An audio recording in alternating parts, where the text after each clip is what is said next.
saudaraku yang terkasih dalam Kristus Yesus, tema kita pada minggu ini adalah berjalan di atas masalah. Bapak Ibu saudaraku, sebelum kita bersama-sama merenungkan firman Tuhan ini, ada sebuah cerita Bapak Ibu saudaraku. Suatu ketika Bapak Ibu ada seorang ibu. Ibu ini sudah berapa kali berkunjung bertemu dengan pendeta. Lalu ibu ini mengatakan kepada pendeta ini, "Pak Pendeta, suami saya nggak setuju kalau saya itu bergereja di tempat ini. Kalau saya bergereja di tempat ini dan saya ketahuan, saya akan bisa dibunuh. Gimana kira-kira Pak Pendeta solusinya?" Kata ibu ini. Karena ibu ini sudah beberapa kali bertemu dengan pendeta ini, dan ibu ini selalu mengatakan persoalan ini, masalah ini, karena ini menjadi sebuah masalah. Karena suaminya tidak setuju, ya, kalau ibu ini bergereja di gereja Pak Pendeta ini. Lalu apa dijawab oleh pendeta ini? "Udahlah Bu, berdoalah, bujuklah suaminya agar dia merelakan ibu berjemaah ke tempat kami. Toh sama juga toh gerejanya menyembah Tuhan, menyembah Yesus. Masalahnya Pak Pendeta," dijawab dia, "masalahnya Pak Pendeta, kalau saya ketahuan dilihat berjemaat atau bergereja di gereja Pak Pendeta ini, bukan hanya saya yang akan dibunuh, tetapi Pak Pendeta juga akan bisa dibunuhnya." Akhirnya apa yang terjadi Bapak Ibu Saudaraku? Pak Pendeta menjawab, "Oh udahlah, pulanglah ke rumah, kerja makin dulu aja lah, gak usah kesini lagi ya, udah pulanglah, gak usah kesini lagi. Minggu depan dan ibadah-ibadah berikutnya ibu gereja ibu aja, gak usah kesini." Ceritanya begini Bu, pesannya. Seringkali kita dalam menghadapi masalah, kalau terjadi masalah itu menimpa kita tidak mau menghadapinya. Ya, kita nggak mau menghadapi masalah itu. Yang terjadi adalah, ya, kita abaikan, ya, kita lupakan atau kita tinggalkan, Bapak Ibu Saudara. Nah, Bapak Ibu Saudaraku yang terkasih dalam Kristus Yesus, seperti tema kita ini adalah berjalan di atas masalah. Kalau berbicara tentang masalah, Bapak Ibu Saudaraku, setiap kita punya masalah.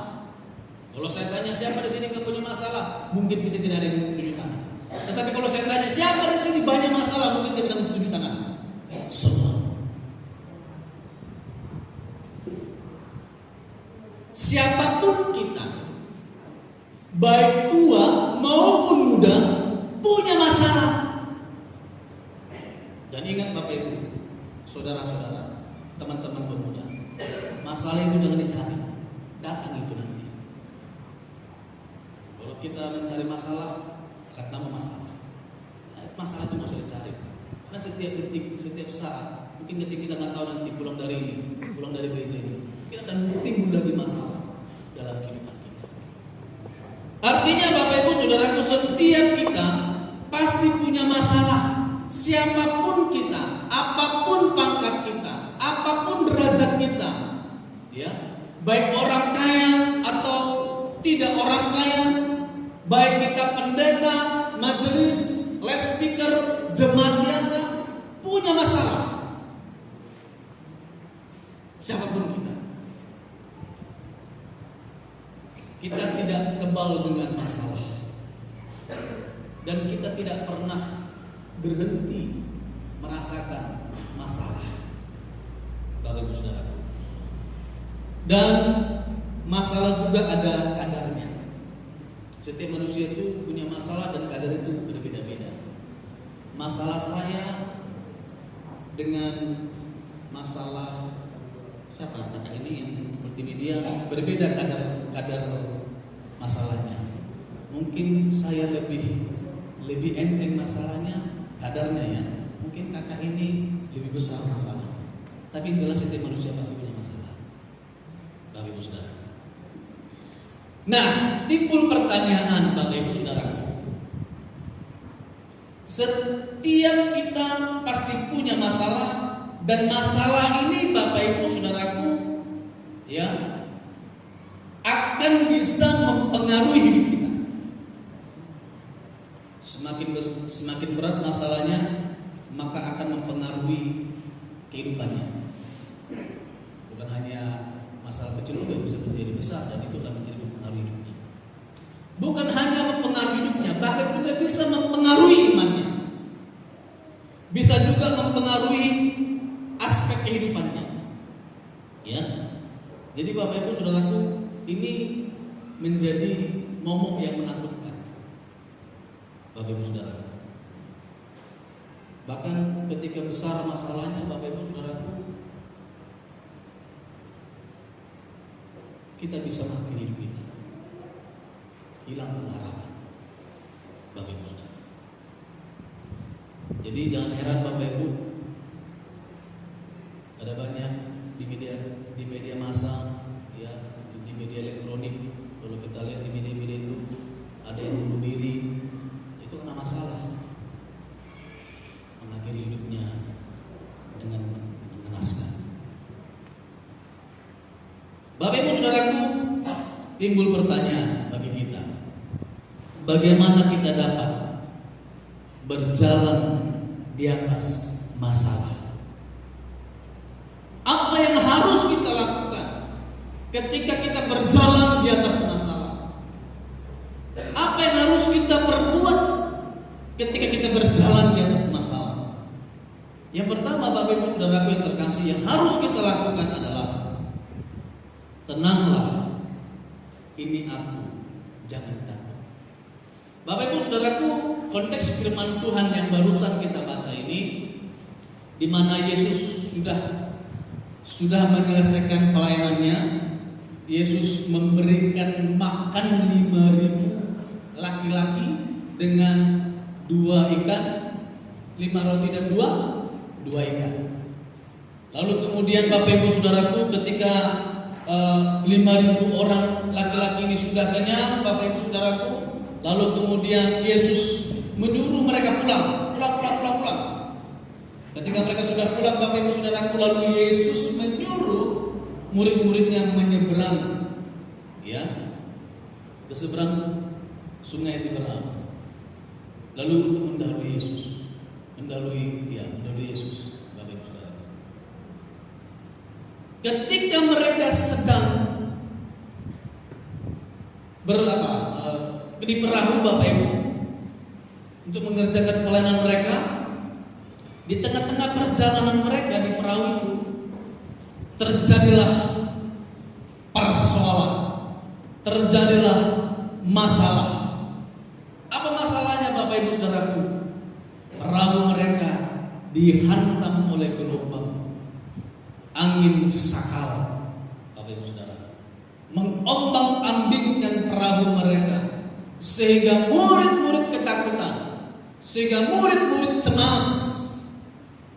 Bapak Ibu Saudara, ya, saya bisa membayangkan Bapak Ibu situasi saat itu, bagaimana murid-murid berjuang menyeberangi danau itu, Bapak Ibu Saudaraku. Tapi tengah-tengah pelayanan, tengah-tengah perjalanan mereka, Bapak Ibu Saudaraku, mereka menghadapi masalah ini, ya, mereka berjuang mendayung mungkin perahu ini semampu mereka, Bapak Ibu. Tapi begitu derasnya mungkin angin sakal itu membuat mereka takut, dan membuat mereka takut lagi Bapak Ibu Saudaraku. Mereka melihat sosok orang yang berjalan di atas air. Lalu mereka ketakutan, mereka mengatakan hantu, ya. Bayangkan Bapak Ibu, di tengah-tengah badai yang begitu dahsyatnya, angin sakal menghantam perahu mereka, tiba-tiba ada makhluk berjalan bagaimana ekspresi ketakutan mereka. Alkitab katakan sampai mereka berteriak, hantu, aduh udah hantu, mampus lagi tadi, aduh gimana ini? Gitu ya. Saya bisa mengekspresikan bagaimana kedahsyatan ketakutan mereka sampai mereka berteriak. Bapak Ibu Saudara, ada masalah yang mereka hadapi, ada ketakutan yang mereka hadapi. Tetapi Yesus katakan di ayat yang ke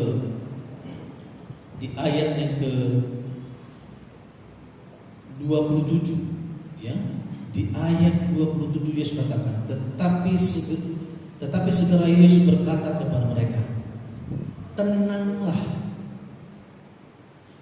aku ini, jangan takut. Bapak Ibu Saudaraku yang terkasih, bagaimana kita dapat berjalan di atas masalah yang harus kita lakukan, Bapak Ibu Saudaraku? Ingat dan aminkanlah apa yang dikatakan Yesus. Apa dikatakan Yesus? Tenanglah, ini aku, jangan takut. Seringkali kita, Bapak Ibu Saudaraku, ketika kita dalam perjalanan kita menghadapi masalah ketakutan, Bapak Ibu Saudaraku, kita tidak tenang. Kita gerasa kerusuk. Kalau sudah gerasa kerusuk, Bapak Ibu, hasilnya adalah gerasa kerusuk juga. Ya. Oleh sebab itu, bagaimana kita dapat berjalan di atas masalah? Yang harus kita lakukan adalah ingat, renungkan, dan imani apa yang dikatakan Yesus. Tenanglah, ini aku, jangan takut. Bapak Ibu Saudaraku yang terkasih dalam Kristus Yesus,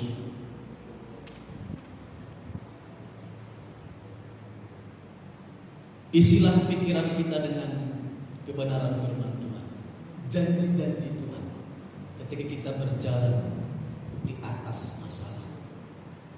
Jangan isi pikiran kita dengan yang lain. Ya, mari isi pikiran kita, Bapak Ibu Saudaraku, dengan hal-hal kebenaran firman Tuhan. Salah satunya adalah ini, apa yang dikatakan Yesus kepada murid-murid ketika mereka menghadapi ketakutan, ketika mereka merasakan ketakutan, ketika mereka merasakan masalah dalam kehidupan mereka. Yesus katakan, tenanglah, ini aku, jangan takut. Tenanglah, ini aku Tuhan yang menyelamatkan engkau, ini aku yang mengasihi engkau, ini aku yang mencintai engkau, jangan takut.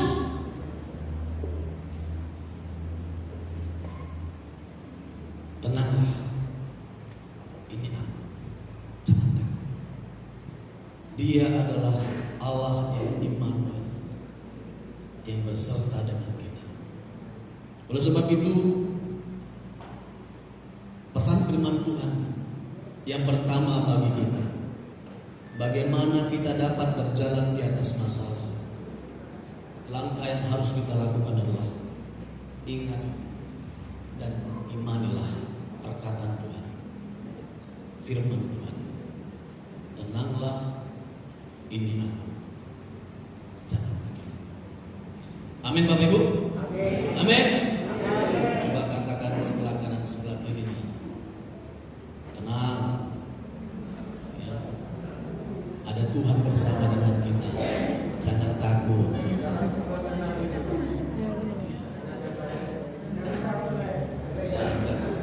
Ada Kristus bersama dengan kita. Nah, yang kedua Bapak Ibu Saudaraku, bagaimana kita dapat berjalan di atas masalah?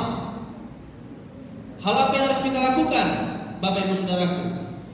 Yang kedua adalah, yuk fokus kepada Tuhan.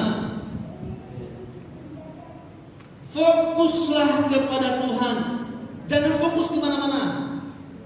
Bapak Ibu Saudaraku, ketika murid-murid dalam perahu tadi ketakutan, ya, Lalu kemudian mereka melihat sesosok orang yang berjalan di atas air, tambah takut lagi mereka. Tapi Yesus katakan, tenanglah, ini aku, jangan takut. Lalu apa saud Petrus? Respon Petrus, kalau engkau itu Tuhan, izinkan aku datang kepadamu berjalan di atas air. Lalu jawab Yesus apa?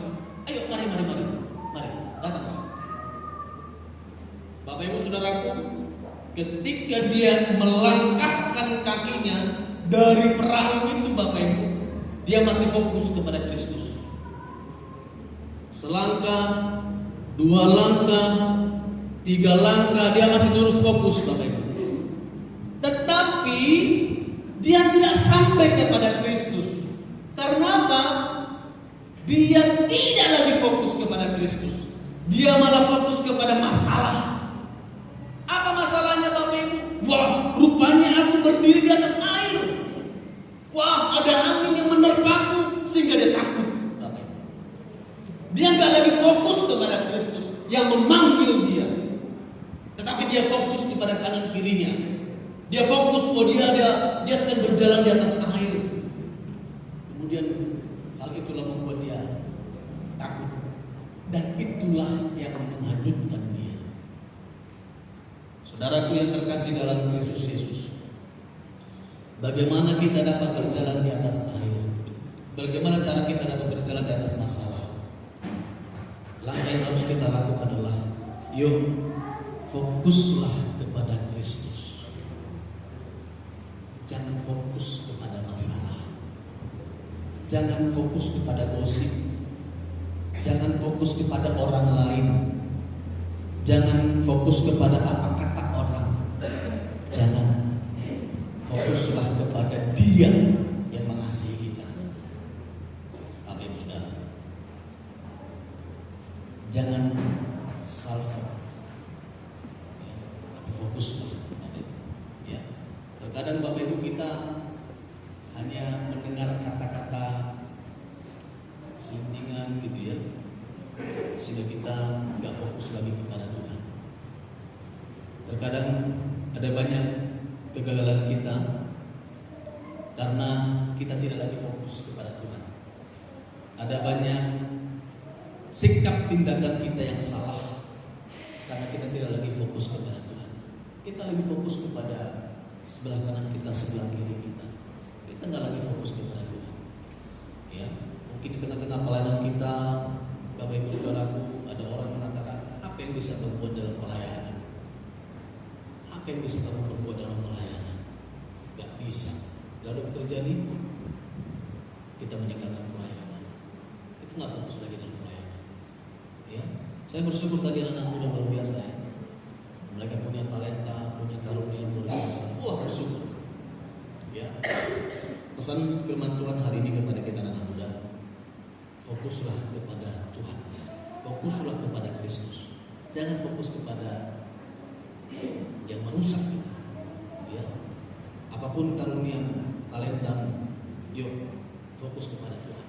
Kembangkan itu untuk melayani Tuhan, memuliakan Tuhan. Jangan dengarkan segelintiran orang yang menghancurkan kita. Jangan. Ada banyak yang ingin menghancurkan kita agar kita gagal, agar kita hancur, agar kita tenggelam sama seperti Petrus. Bapak Ibu Saudara, oleh sebab itu fokuslah kepada Tuhan. Jangan fokus kepada masalah. Kalau kita fokus kepada masalah, Bapak Ibu, bisa stres kita. Ya, bahkan bisa stroke kita nanti. Ya, tapi kalau kita fokus kepada Kristus, Sang Pemilik kehidupan, percayalah Bapak Ibu, perjalanan kita, meskipun kita berjalan dalam masalah, karena kita fokus kepada Kristus, kita akan bisa sampai kepada tujuan kita. Amin. Yuk katakan sebelah kanan kiri, yuk fokus kepada Tuhan. Jangan fokus kepada masalah. Jangan dengarkan kata orang. Jangan berusaha. Fokus kepada Tuhan. Jangan seperti Petrus. Ya, tadinya melangkah, dia masih melangkah, terus melangkah, selangkah demi selangkah, dia berjalan Bapak Ibu di atas air. Ya, berjalan, dia masih fokus kepada Kristus yang memanggil dia, kemari. Tapi karena dia melihat situasi, ya, melihat situasi itu ada angin sakal mengempas dia, lalu dilihatnya di bawah begitu, yang berjalan di atas air, takutlah dia. Dia nggak lagi fokus kepada Kristus yang memanggil dia, membuat dia gagal kepada tujuannya. Bapak Ibu Saudara. Jadi situasi juga bisa membuat kita gagal. Situasi juga bisa mempengaruhi iman kita. Ya, situasi juga bisa mempengaruhi iman kita. Bayangkan Bapak Ibu, Petrus bisa berjalan di atas air, itu berarti sudah mengalahkan gravitasi dunia, ya, gravitasi bumi, ya. Biasanya yang berat pasti nyemplung gitu, ya. Tapi Petrus bisa berjalan di atas. Artinya kalau kita beriman Bapak Ibu, kalau kita percaya, kalau kita berfokus kepada Kristus, hal yang tidak mungkin bisa mungkin, gitu ya. Bayangkan Petrus bisa berjalan di atas air itu, secara logika tidak mungkin, tapi itu mungkin bagi Tuhan. Kalau kita fokus kepada Tuhan. Tapi kalau kita nggak fokus Bapak Ibu, hancur kita, tenggelam kita. Oleh sebab itu Bapak Ibu Saudaraku, langkah yang harus kita lakukan agar kita berjalan di atas masalah itu adalah fokuslah kepada Tuhan. Fokuslah kepada Tuhan. Sekali lagi saya katakan, fokuslah kepada Tuhan. Jangan yang lain. Apapun kata orang, apapun tanggapan orang, apapun penilaian orang, masa dulu. Tapi aku mau melayani Tuhan. Aku mau memuliakan Tuhan. Aku mau menyenangkan hati Tuhan. Aku fokus kepada Tuhan. Amin. Yang ketiga Bapak Ibu Saudaraku, bagaimana kita dapat berjalan di atas masalah itu? Langkah yang harus kita lakukan apa? Yang ketiga Bapak Ibu Saudaraku, milikilah iman yang hidup, iman yang kuat, bukan iman yang situasional. Bapak Ibu Saudara, milikilah iman yang hidup, milikilah iman yang kuat, bukan iman yang situasional.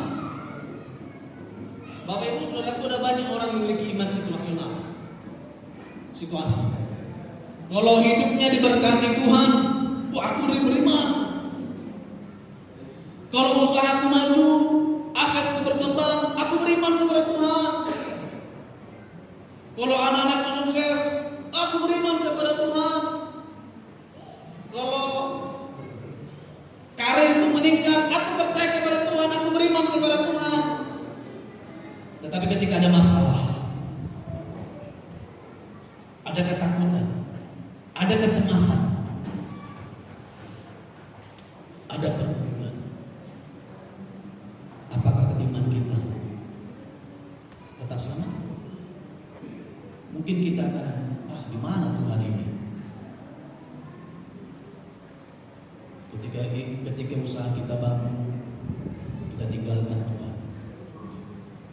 Ketika kita punya pergumulan, kita tinggalkan pelayanan. Sering kita memiliki iman situasional. Jangan miliki iman yang demikian, tetapi milikilah iman yang hidup, iman yang kuat. Apapun situasinya, itu tidak akan mempengaruhi iman kita. Apapun keadaannya, itu tidak akan mempengaruhi pengharapan dan kasih kita kepada Tuhan. Jangan. Ketika kita punya pergumulan, masalah yang besar, jangan itu mempengaruhi iman kita. Biarlah masalah itu memproses kita sehingga kita boleh dewasa dalam Tuhan. Amin. Milikilah iman yang hidup, iman yang kuat, bukan iman yang situasional. Makanya Bapak Ibu Saudaraku, Yesus marah kepada Petrus. Ya, apa dikatakan Petrus? Apa yang dikatakan Yesus Bapak Ibu? Ya, di ayat yang berapa itu? Ayat 31 ya. Segera Yesus mengulurkan tangannya, memegang dia dan berkata, "Hai orang yang kurang percaya, mengapa engkau bimbang?" Artinya Yesus mengecam dia, memarahi Petrus karena imannya goyah.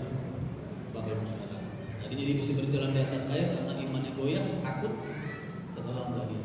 Yesus katakan, kenapa kau bimbang?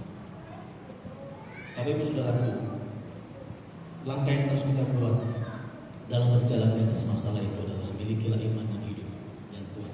Jangan memiliki iman yang situasional. Biarlah kiranya iman kita terus meningkat, terus bertumbuh di dalam Tuhan. Proses demi proses yang kita lalui, masalah demi masalah yang kita hadapi, itulah menjadi wadah, ya, menjadi tempat pembentukan kita agar kita lebih kuat, lebih giat lagi di dalam Tuhan. Bapak Ibu Saudaraku, Bapak Ibu Saudaraku, padahal murid-murid dan Yesus baru saja menyaksikan mujizat. Apa mujizat yang sebelum Yesus murid-murid datang ke pelayanan ini?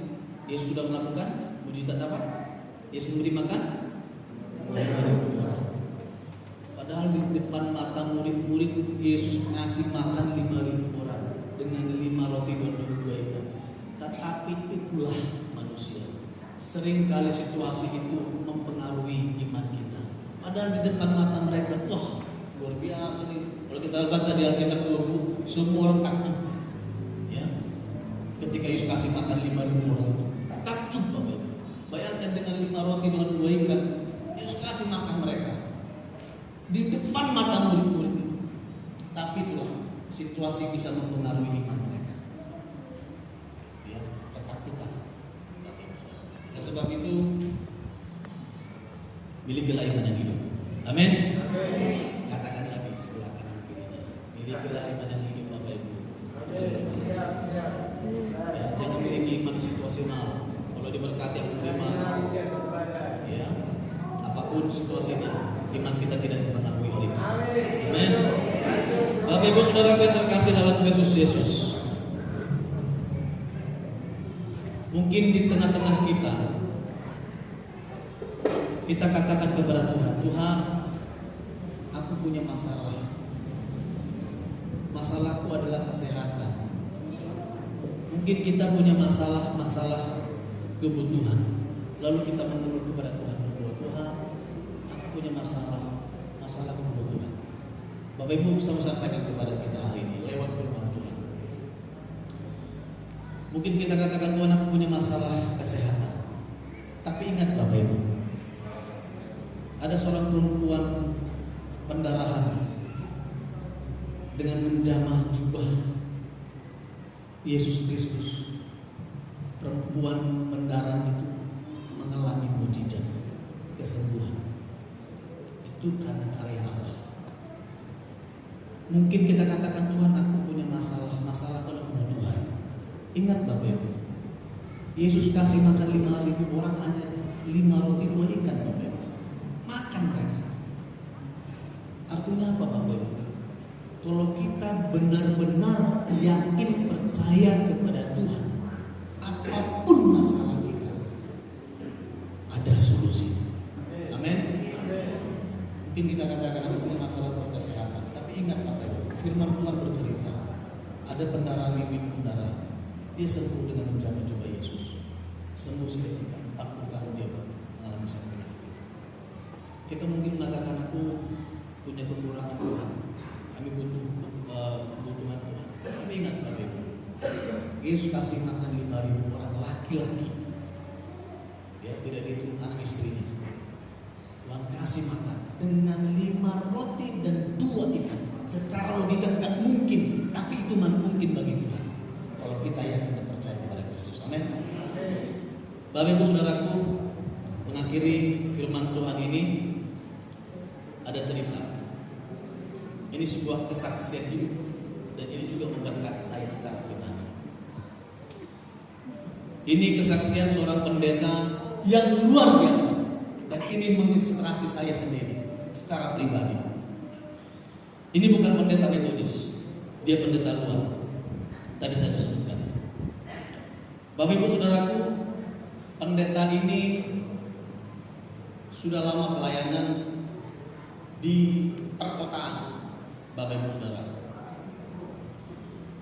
di ibu kota lah kita katakan. Dia sudah 6 tahun pelayanan di ibu kota. Tentu kita tahu Bapak Ibu Saudaraku, pelayanan di ibu kota, gereja yang besar, jemaat yang besar, dengan fasilitas yang lengkap, Bapak Ibu Saudaraku, dia sudah dapatkan itu. Tiba-tiba Bapak Ibu, apalah bahasanya, ditempatkanlah dia di suatu tempat pelosok, ya, di Kalimantan, di hutan, di perkebunan. Bapak Ibu Saudara, mau tidak mau dia harus mau, siap atau tidak siap dia harus siap, karena ini tugas seorang pendeta, memberitakan Injil, melayani umat. Singkat cerita Bapak Ibu Saudaraku, pendeta ini pun berangkat. 1 bulan kemudian pendeta ini berangkat, dia sendiri dulu, ya, dia sendiri dulu, mungkin dia survei dulu tempatnya segala macam gitu ya. Dan pendeta ini Bapak Ibu sudah berkeluarga, ya. Anak pertama kelas 1 SD, dan anak yang kedua kelas 3, usia 3 tahun maksud saya. Anak pertama itu kelas 1 SD, anak kedua berusia 3 tahun. Jadi singkat cerita Bapak Ibu Saudaraku, di bulan yang kedua, anak dan istrinya berangkat ke Kalimantan. Ya, Bapak Ibu tahu, di pedesaan itu, di perkampungan itu, tentu berbeda dengan di perkotaan. Ya, di pedesaan itu, di perkampungan itu, ya tentu fasilitasnya apa adanya. Singkat cerita Bapak Ibu Saudaraku, pelayanan demi pelayanan, bulan demi bulan mereka lalui dalam pelayanan. Tibalah Bapak Ibu di bulan yang ke-6, pelayanan mereka di Kalimantan. Sehingga cerita Bapak Ibu Saudaraku, istrinya menyampaikan kepada Pak Pendeta ini, "Pak, beras kita sudah habis." "Oh, habis ya?" "Habis." "Oh, yaudahlah, yuk kita beli." Lalu kemudian istri katakan, "Bagaimana kita mau beli, Pak? Di mana kita mau beli? Uang kita aja nggak ada." "Loh, kok nggak ada?" "Ya iya, karena mungkin Bapak Ibu Saudaraku, situasi saat itu mungkin belum mendapatkan nafkah, begitulah ya ceritanya ya." Lalu kemudian Bapak Ibu terjadi, pendeta itu pun menundukkan kepala, lalu dia merenung karena pemberitahuan yang disampaikan di sini, "Pak, beras habis dan kita tidak punya uang untuk membeli beras." Akhirnya Bapak Ibu Saudaraku, Pak Pendeta ini berenung, lalu dikatakanlah kepada istrinya, "Mak, ayo kita ke atas." Jadi gerejanya itu Bapak Ibu panggung, dan dibawalah pastori, ya. Ya lama ajak anak-anak kita ke atas ke gereja berdoa. Lalu kemudian Bapak Ibu mereka ke atas, mereka berdoa. Pas lagi Bapak Ibu di altar inilah mereka berdoa, mereka menghadap salib. Lalu pendeta dan keluarga ini pun berdoa, "Tuhan, Engkau yang menempatkan kami di tempat ini. Kami percaya Tuhan bertanggung jawab atas hidup kami. Tuhan, beras di rumah nggak ada, uang untuk beli beras nggak ada, padahal anak-anak butuh makan. Tuhan, kami butuh makan. 1 hari ini aja Tuhan, 1 hari ini aja. kami butuh makan satu hari ini untuk anak-anakku. Karena anak yang pertama usia kelas 1 SD, kita katakanlah 7 tahun. Anak kedua usia 3 tahun yang butuh makan. Sambil menangis mereka berseru kepada Tuhan, Tuhan, satu hari saja, tolong Tuhan, kami ingin makan. Lalu kemudian selesai berdoa, Ibu, mereka ke bawah. Lalu dihidupkanlah motor pendeta itu. Seraya ingin meminta pertolongan kepada jemaat. Lalu dia pergilah ke jemaat yang pertama. Jemaat pertama dia tidak menemukan jemaat itu. Ya, dia bertemu dengan anaknya, lalu dikatakan, mana bapak, mana mama? Oh, bapak mama lagi kerja. Oh ya, oh oke. Lalu kemudian dia ke rumah jemaat berikutnya, juga hal yang sama ditemukan. Mereka tidak bertemu dengan jemaat itu. Lalu kemudian ke jemaat yang berikutnya, hal yang sama, Bapak Ibu Saudara. Lalu singkat cerita dia teringat bahwa ada jemaatnya yang PNS di tempat itu, dan itu mungkin salah satu jemaat yang bisa diminta tolong. Akhirnya dia ke sekolah, bukan ke rumahnya, karena dia tahu bahwa pasti dia ke sekolah mengajar, gitu ya. Jadi dia ke sekolah, Bapak Ibu. Lalu sampailah di sekolah, rupanya dia juga tidak bertemu dengan jemaat itu, karena jemaat itu sudah mengikuti kegiatan-kegiatan sekolah di luar.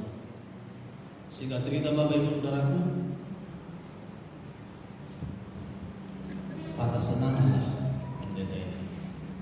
Dihidupinlah motornya, lalu pulanglah dengan tidak membawa apa-apa. Di perjalanan mungkin dia berdoa, Tuhan, kepada siapalah aku minta tolong, kepada siapalah Tuhan aku berseru minta tolong.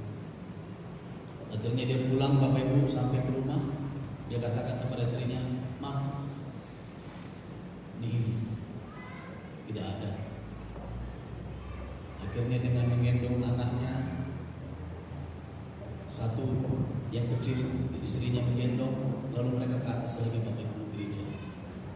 Di gereja mereka berlututlah di altar ini, berlutut dengan sungguh-sungguh. Mulai ada persoalan di situ, mulai ada pergumulan di situ, mulai ada ketakutan di situ. Lalu mereka berdoa, Tuhan,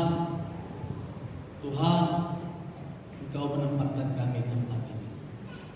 Satu hari ini aja Tuhan, kami butuh makan. Anak-anak butuh makan. Saking kusuknya mereka, saking menikmati doa itu, Bapak Ibu. Jadi gereja itu tidak ber-AC ya. Jadi gereja ini tidak ber-AC, tapi berjendela, besar-besar jendelanya, beberapa jendela begitu ya. Jadi dibukalah jendelanya itu. Sehingga cerita Bapak Ibu Saudaraku, angin datang ya ke gereja itu ya. Jadi menghantam jendela itu, Bapak Ibu ya. Jadi saking kerasnya mungkin angin itu, Bapak Ibu. Jadi di altar itu, Bapak Ibu, ada semacam ini, guci gitu ya. Ada guci lumayan tinggi begitu. Lalu karena mereka berdoa, Tuhan begitu, jatuhlah Bapak Ibu Saudaraku guci ini. Dan ketika suara itu terdengar, itu yang membuat mereka melek matanya. Dan mereka terkejut. Ketika mereka membuka matanya, Bapak Ibu Saudara terkasih, disitulah mujizat Yesus terjadi. Kenapa Bapak Ibu Saudaraku? Isi puji itu rupanya, Bapak Ibu, adalah beras. Rupanya pendeta yang lalu itu membuatlah mengisi beras itu supaya bunga-bunganya ini bisa berdiri gitu ya. Ya, bukan pasir tapi beras gitu ya, supaya bunga-bunganya bisa berdiri. Rupanya pendeta yang dulu menaruh beras di situ. Ketika angin itu masuk ke gereja itu dan jatuhlah puji itu dan tumpahlah beras itu. Di situ mereka berseru, terima kasih Tuhan, Kau jawab doa kami.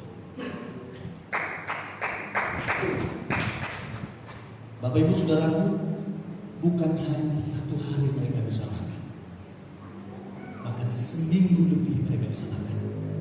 Karena 2 guci, bukan hanya satu hari. Padahal mereka minta Tuhan, satu hari ini aja Tuhan kami makan. Bukan hanya satu hari, tapi seminggu lebih mereka bisa makan beras. Dan yang herannya lagi Bapak Ibu Saudara, jemaat-jemaat pendeta kunjungi tadi, Bapak Ibu Saudara datang ke gereja, datang ke pastori dengan membawa apa? Dengan membawa sayur-sayuran, beras, ikan, lauk-lauk segala macam Bapak Ibu. Artinya mereka bisa menikmati pelayanan mereka dengan sukacita. Bapak Ibu Saudara, pesan firman Tuhan bagi kita hari ini. Mungkin di antara kita saat ini sudah berdiri dalam masalah. Mungkin kita sedang berjalan dalam masalah. Dan saya tidak tahu masalah apa yang Bapak Ibu hadapi hari ini. Tetapi yang mau saya sampaikan lewat firman Tuhan hari ini, bahwa fokuslah kepada